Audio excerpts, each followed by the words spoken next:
cutting in. So what do you think about girls trips and why?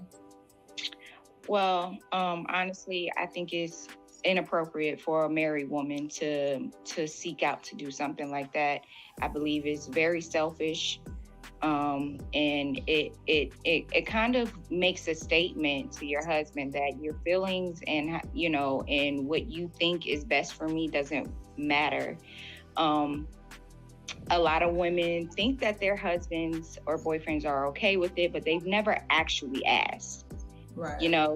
They're more so, oh, we're gonna do this, and it's more like she's already made the decision, but she would like you to be okay with it, and they don't really leave that open dialogue. Well, I would really like to do this, but I haven't talked to you about how you felt about this, and really made him feel like he was in a safe space to be able to be vulnerable and honest with her.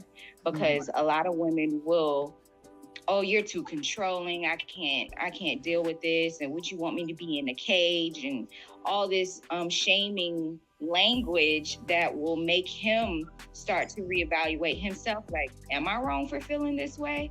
A lot of men are gaslighted. Yeah, gaslighted to even think that their nature is wrong, and it's not wrong. It's in there. It's okay for a man to want to protect you and keep you close. That's what wouldn't you want a man like that? A man that doesn't care about you wouldn't, in my opinion, wouldn't think twice about that. Some men, they still care, and they'll probably have you check in, yada, yada, but still they're doing that because they feel the pressure from you and society and everything else. And I just think it's pretty selfish to not really consider and sit down with him and consider his feelings. Right. And then something that I didn't get to speak on was, I think it also raises red flags of the type of woman you are.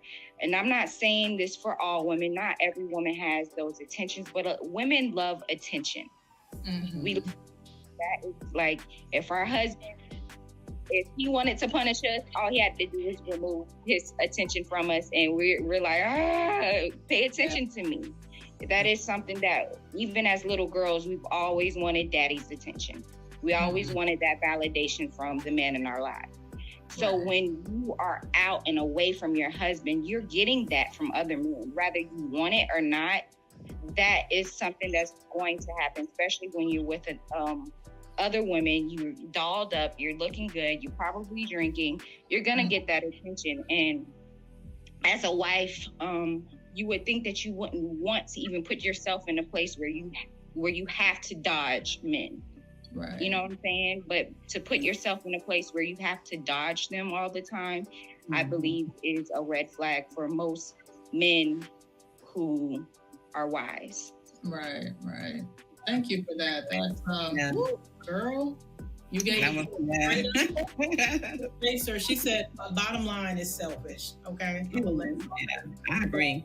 But my dad mentioned the same word too. He also said that it was selfish. Now, one thing I want to say too is that now, because I focus more on holding women accountable, because I feel like women aren't held as accountable as men. It doesn't mean that I don't see stuff that men are doing, but they've been held accountable for years, whereas women have been able to kind of, get away with things. You ask them questions, it's rude. You're not supposed to ask a woman this and that and this and that.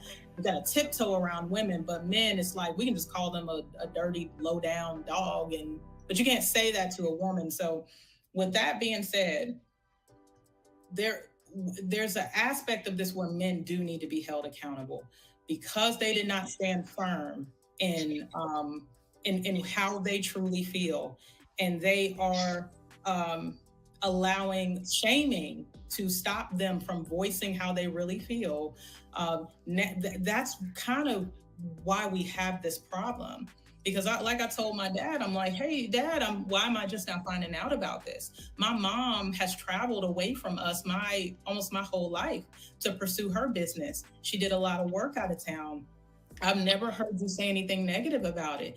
To my knowledge, I don't remember you pulling me to the side and saying, hey, this is not a good thing. So I was raised in an environment where my mom would leave town and nobody ever told me it was wrong. So what does Ashley do when she gets older?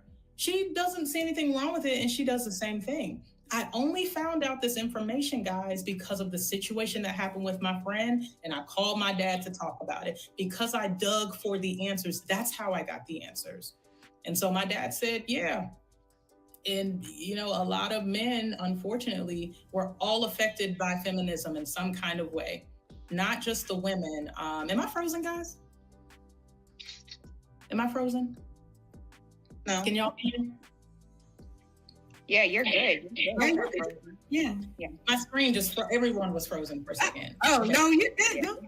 Okay, so my dad told me that not only have women been affected by feminism, but men have also been affected by feminism. So the reason why men are afraid to speak up is because of this matriarchal society that we live in, where women have this chokehold on what you can say and what's okay and what's not okay. Men have really lost their power over the years. And that's why we're in the situation where, you know, the only time where, you know, you'll have most of them keeping it real is at a barbershop. But to tell your wife straight up that, hey, like, I don't like girls trips, I don't ever want you to go on one. I mean, that would be so rare, you know, for a man to say that.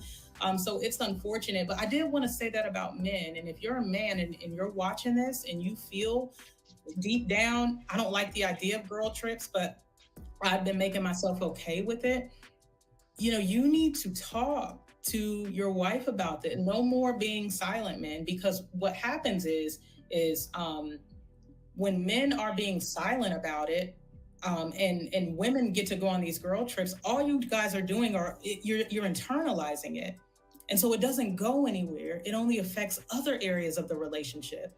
So you may think consciously or subconsciously, well, man, if she get to do that, then I'm gonna do this. And I'm not gonna care as much about that. You know, it affects other areas that we may not be aware of. Unexplainable things that women we may talk about amongst each other, like, girl, he used to do this, he used to do that. He doesn't do this anymore. You ever wonder, like, why? I think we just attribute it to, because we've been together maybe 5-6 years, maybe that's just why he doesn't do it anymore. We just assume that we maybe understand why he doesn't do it anymore, or we don't know why he doesn't do it anymore, but maybe it could have something to do with the way that we're moving. And maybe he now sees us differently when he sees us acting selfishly, you know? So that's scary to me because it's invisible. You know, you do something like that, he says he's okay with it, other areas of your relationship are affected, it's unexplainable, and you just don't know what it is, where it came from, you know, you don't know how to trace it back to its origin so you can fix it. That's what happens when men just leave things unsaid.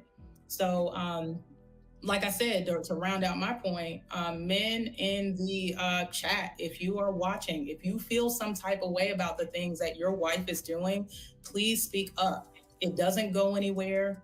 You have to speak up, and we have to make that more normal. Men standing firm on how they truly feel, regardless of what shaming tactic we throw. It don't matter what we say.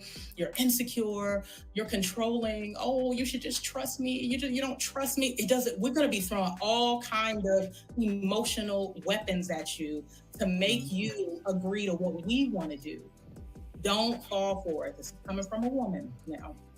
So